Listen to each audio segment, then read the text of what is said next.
Hello, it's your favorite sports Unc here. Don't forget to hit that subscribe button to join the fastest growing community on YouTube. Remember, Nightcap doesn't happen without you. So please subscribe or you're going to make Ocho cry.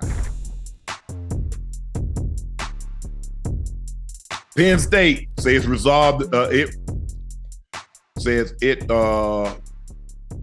They wanted to do everything they possibly could to make a long story short, Ocho. Penn State did not want Jeanty to get that record on their watch. Jeanty entered the game needing 131 yards of breaking the record, of tying the record, 132 to break it. Barry had 26-29, said in 1988. Penn State defense stifled Jeanty, holding him to a season-low 104 yards rushing. It's his first time not rushing for at least 125 yards in a game this season. He finished 28 yards shy of breaking Barry Sanders' record. Hey, listen, they were popping young bull like that. Yes. Man. They would let him have it. Now I thought, honestly, I'm just gonna be honest with you. I didn't think he was gonna do well against Penn State because the level of competition he was playing at or with or against, for that matter, in his conference. But he looked pretty goddamn good. Listen, he was breaking tackles. He ran hard, Ocho. He ran very hard after contact. You know, I'm not sure how many yards he had after contact. Most of them, but he was hard to bring down. The first guy never made the tackle. The first guy never put him down for the most part. But like I said, Ocho, you don't want that record. And my thing was that I said this on First Take. I said, look, I know what Ashton Jeanty is. Let me tell you what I'm going to do. If that quarterback goes out there and throw for 350 and 3 touchdowns, I'm going to go to the middle of the field, shake his hand, and say, congratulations, young man. Good luck moving forward. But I refuse to let Jeanty run their ass to a victory. That's not going to happen. Right. And they felt the quarterback couldn't beat them throwing the football. And he couldn't. Yeah. Because, you know, when you take that running game away, because they wanted to give him the ball. But I thought, and the problem is they fell behind. You fall behind, Ocho. That game was about to get really out of hand. Had the quarterback, Aller, he's doing the right thing by coming back because he's not very good, I don't think, in my eyes. Watching him play for the 3 or 4 games that I've seen him play, he is average. He's an average college quarterback. There's nothing special about him. But if he doesn't fumble that ball and they're about to go up 21-0, this thing about to get out of hand.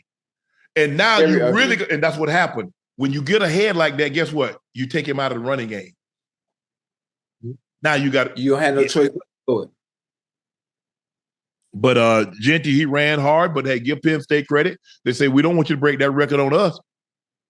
And they did a great job of neutralizing him.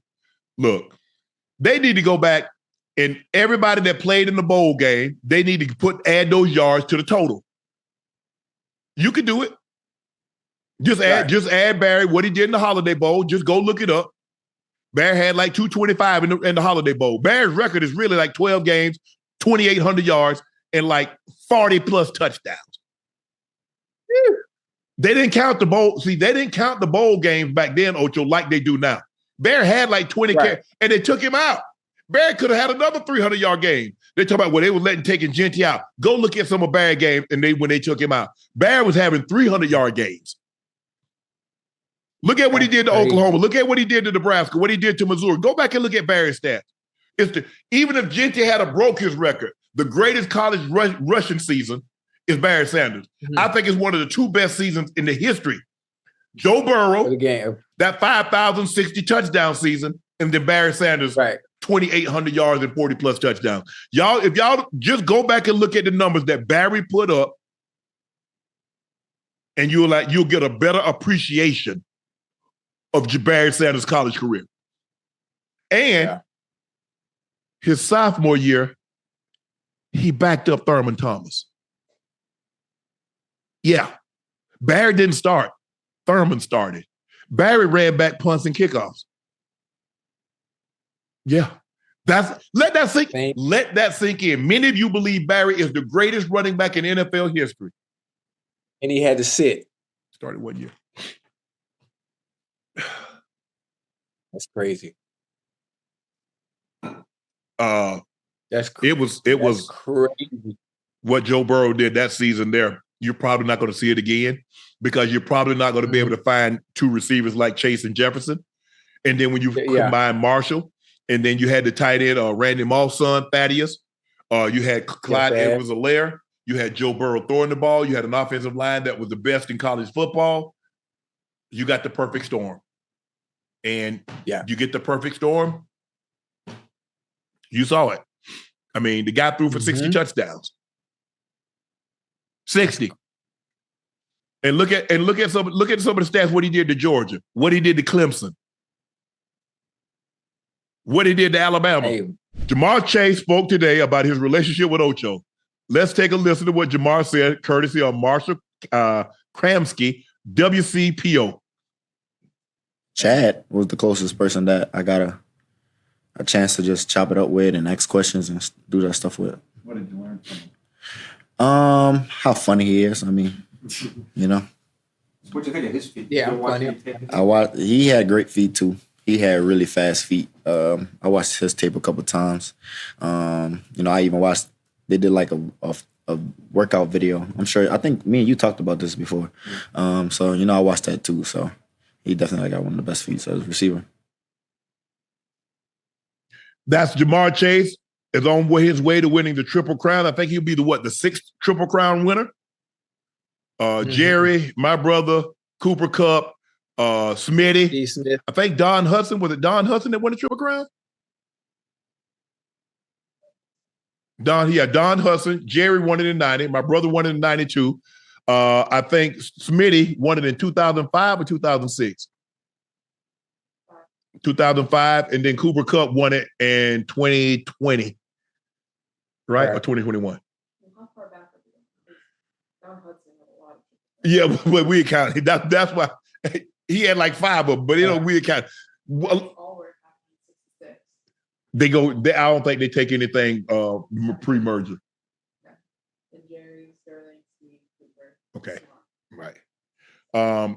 But that got to make you feel good when the young buck, like, man, I chop it up with Ocho. He's one of the first guys that came in and offered me some words of encouragement and talk to me, blah blah blah. That got to make you feel good, Ocho. Yeah, most definitely. Obviously, having an opportunity to watch him in college, him getting drafted to Cincinnati. I was one of the first people to, I got his number right away, called him, congratulated him. And I was happy. I was hyped. I trained with him in the offseason. Of course, my crazy ass, Unc out there playing DB. I'm like serious. I'm talking about we out there really competing and talking trash. And I'm out there trying to cover him and Justin Jefferson. Man, I'm getting the gold blowed off you. The click. What? Man, I'm going as hard as I can, man. And just being able to watch them dudes up close and watching how they work and how serious they take the craft. Right. You know, everybody sees the finished product on Sundays. They see the finished product. I'm seeing them in the grind, in the trenches. Before when in the off season, getting right, man. So I have such an appreciation for Jamar Chase, man, and his game and just everything he does on the field. And he is such a much complete. He's such a better complete even than I am. Complete. Some of the stuff he does. Yeah, that's why you see, if you've been working out, because he got the kind of body that can run through tackles. Your ass couldn't. Yeah. Nah, I ran through Ray. That's all that matters. Yeah, I did. I lost every time. Man, listen. But you tried. I give you A for effort. I will give you A for effort because a lot of people wouldn't even go in there and hit it. You tried to. You tried to sneak him. If I see him, I'm coming. I don't care. I don't care how many times I lose. Hey, but listen, and Chase can do some things I can never do, man. His ability, when he has the ball in his hands, I don't have that gift. There's a gift to be able to do that. To be able to bounce off of tackles, I can't bounce off of people. I'm making business decisions every time. I'm getting down, the 50-50 balls. Hey, I can't, man, that ain't me. Now, we talk about getting open. We talk about entertainment. We talk about you come on up here and press if you want to. You talk about trying to double team me and thinking you're going to stop me. Now we talking. We talk about running routes, running fast as hell and stopping on the dime, or getting open. Close your eyes and you tell me to get open and you throw it to a spot and you know I'm going to be there. Now that's my game. That Chase shit, well, I can't do none of that way. He's special. No, sir. He's special, man. He's special. He's special. I mean, like you said, he's great at running after the catch. Great contested balls. He does it all. Now, a lot of times, because look, in order to run after catch, you got to take your eyes off the ball a lot of times. You got to trust that the ball is going to be where you say it is. And so you see, he get a couple of times he'll drop a few because he's so anxious trying to get home. Yeah. He's looking to go. Yeah, he trying to get out. He trying to get out the door in a hurry on the Ocho. But man, he's phenomenal. He should be. I think he and Saquon will probably be the only unanimous first team all pros. Right. And I think deservedly so. I don't think we're gonna get, I think the two running backs will be Derrick Henry and Saquon. Right. It's gonna be interesting. What's gonna be interesting? Who's gonna be the tight end? Is it gonna be Kittle? He's a losing squad. Is it gonna be Laporta?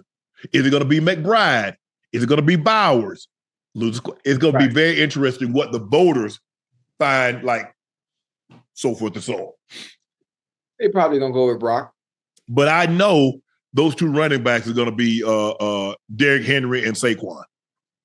And the backs have been good. Kyron Williams got with any other season, he would be in contention. Josh Jacobs would be in contention. What's the guy at Atlanta? Bijan Robinson.